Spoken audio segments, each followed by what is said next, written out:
అందరికీ నా వందనాలండి. మీకును మీ కుటుంబానికి క్షేమం కలుగునుగాక. ఈరోజు వాక్యం యొక్క అంశం, నీవు నిర్మిస్తున్న ఇల్లు ఏమిటి?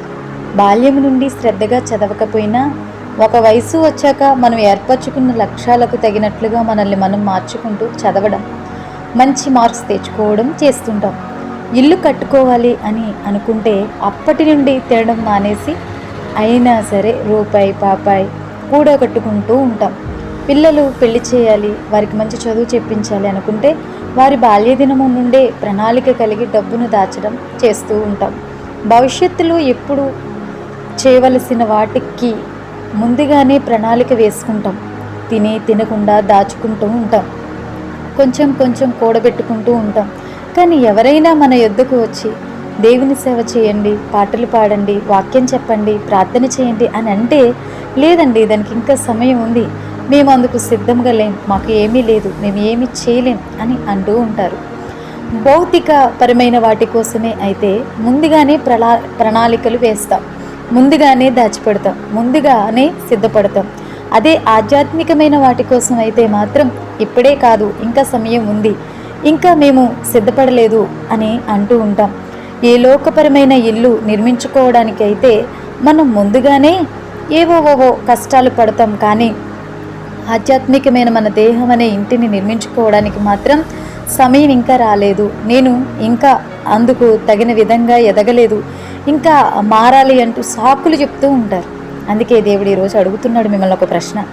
సమయం ఇంకా రాలేదు, యెహోవా మందిరమును, ఆధ్యాత్మికమైన మన దేహమనే ఇంటిని, హృదయమనే ఆలయాన్ని కట్టించుటకు సమయం ఇంకా రాలేదని ఈ జనులు చెప్చున్నారే. ఈ మందిరము పాడయుండగా మీరు సరంబి వేసిన ఇండ్లలో నివసించుటకు ఇది సమయమా? హగ్గై 1:3-4 ఈ విధంగా మనకి తెలియపరుస్తుంది. దేవుని ఆలయమైన, దేవుని నిలయమైన మన శరీరమనే ఇల్లు పాడయుండగా మనం మాత్రం భౌతిక పరమైన ఇల్లు కట్టుకోవాలి అని చూస్తుంటాం.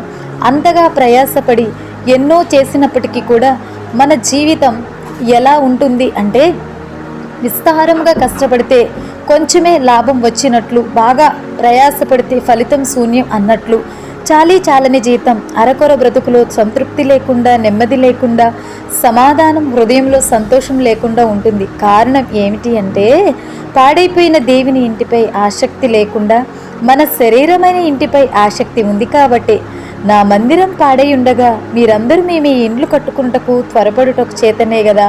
హగ్గై 1:9 ఒకవేళ నేటి నీ స్థితి ఇదేనేమో, ఈ లోకంలోని వాటి కోసం ఎంతగా ప్రయాసపడినా, ఎంత ప్రాకులాడినా, ఎన్నో చేసినా నీ జీవితంలో ఆనందము, నెమ్మది, శాంతి, సమాధానం లేకుండా అప్పులతో, ఆకలితో, అసంతృప్తితో నిండి ఉందేమో. దానికి కారణం పాడైపోయిన నీ ఆధ్యాత్మిక ఇంటిని నిర్మించుకోవాలి, హృదయం అనే దేవుని ఆలయాన్ని నిర్మించాలి అనే తృష్ణ లేకుండా భౌతికపరమైన జీవితం కోసం ప్రయాసపడుతున్నావు. కాబట్టే యెహోవా ఇల్లు కట్టించని ఎడల దాన్ని కట్టువాని ప్రయాస వ్యర్థమే. కాబట్టి ఇప్పుడైనా భౌతికపరమైన ఇంటిని కాకుండా హృదయం అనే ఆలయాన్ని నిర్మించుకున్నటకు, కట్టుకున్నటకు నేర్చుకుందామా? ఆ రీతిగా అడుగులు ముందుకు వేద్దామా? ఈరోజు దేవుడు నిన్ను దర్శించడానికే ఈ వాక్యాన్ని నీ ఎదుట ఉంచాడు, నీ వినుకుడిలో ఉంచాడు.